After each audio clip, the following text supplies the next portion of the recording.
dahilan ng pagiging singer ko, Mr. Edu Manzano!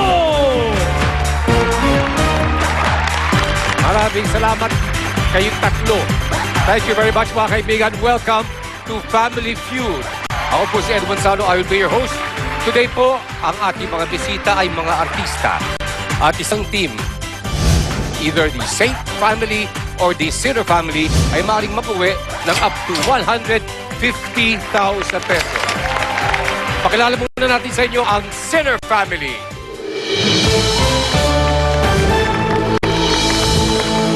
Parang ginawa ko na ito ah.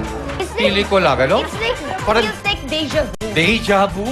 Oh my Diba, God. ikaw pa si Einstein in your past life. Ay, ba't mo sinabi? Malalaman tuloy ng buong Pilipinas. Alessandro, welcome. First time mo sa ating show. Yes, kinakabahan na ako, but we're sinners so we don't care. Kahit matalo kami, so what, no? Oo. Ay, Ganun hindi ba talaga pala. carefree attitude? No, Wala actually, kang nagdasal pakialam sa buhay? kami, di ba? Okay. Nagdasal kami bago mag-start. Sabi nga ni Tita Dexter, okay lang naman matalo, wag lang mapahiya. Huwag lang. Hindi, di ba? Siyempre. Oo. Hindi naman talo. Maaring hindi kayo ang magwawagi. Oo. Di ba? May nagwawagi, may mga hinding Oo. nagwawagi. Pakilala mo na yung mga... Yes, si Tita, Teammates.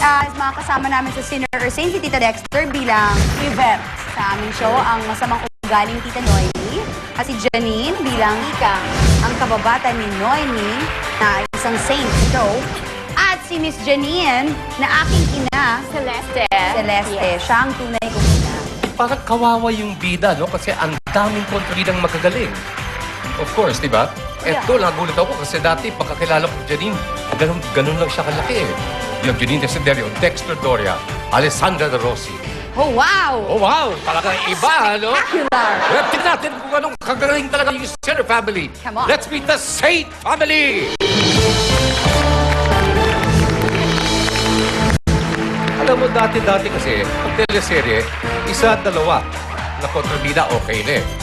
Pero, apat na mahuhusay ng artista. Correct. Di ba? Kay bida, kay kontrabida, parehong silang artista. Of course, Miss Bianca King.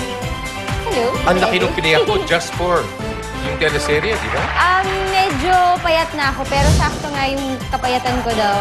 Kasi payat ng mahirap daw. Oh, hindi, Sa bagay dun parang sa role. api-apihin. Oo, yung parang mukhang hindi masyado kumakain. Ganun. Kasi ganun yung role ko. Introduce mo lang yung mga kasama. Ako po si Noemi sa Sinner or Saint. At kasama ko po dito si Tita Glenda. Siya po si Aling Tiling, ang magiging nanay ni Raul. At si Kim Komatsu na siya namang kapatid ni Raul. Okay. Si Lourdes. At Paula Ravales na siya ang gaganap bilang Alvin, ang tutulong kay Noemi na makalabas sa kulungan. Let's play round 1.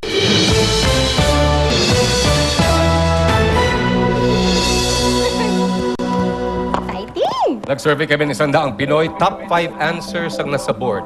Ang tanong, anong parte ng katawan ang madalas na kinakalikot? Bianca! Ilong. Okay, Butas pwede. ng ilong. Ilong! Ilong! Top answer! Congratulations. Pass or play? Play, okay.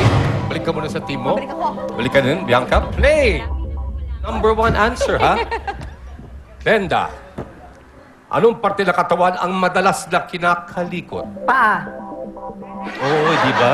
Parang ang sarap ng pakiramdam, ano? Pa, pwede. Pa, survey says. Kaya nga eh, di ba? Kim. Tenga. Yun. Kaya pumipikit-pikit ka po, di ba? Tenga, survey says. Number 2 answer. Paula Ravales.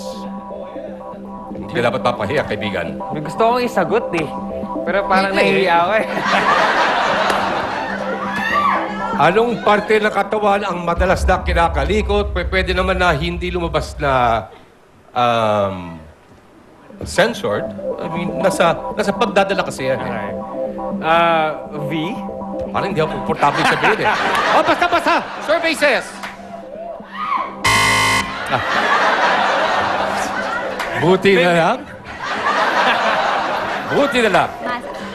Op, may dalawang mali na kayo. Nagkahadal na sila. Bianca, kailangan ka para manatiling buhay pa rin ng team niyo. Yeah. Kili-kili. Pwede. Okay, kili-kili.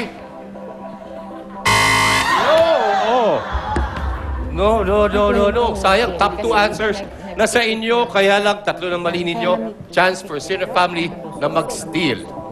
Janine, tingin mo. Sa akin, ngipin. Ngipin. Kaya nga may toothpick, may floss, di ba? Okay. Yun. Janine, Ako buhok, ulo. buhok. Buhok. Letter V din. Dexter, Pwede yung pusod. Pusod. pusod. Okay. So, ikaw ngayon bilang kapitan ng Sinner family, ikaw magdi-decide. Ba't ako? Ang bata-bata ko pa. Wala kang magagawa. Nandiyan ka eh. Ha? Ba't mo tinanggap yung posisyon ng kapitan? Sabi, kailangan daw entertaining eh. Bakit ka nga nandyan? Well, Pala, okay, anong parte ng katawan ang madalas na kinakalikot for the win?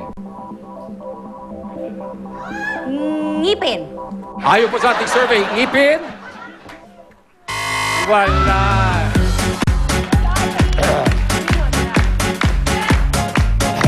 Ano yung ating number 5 answer?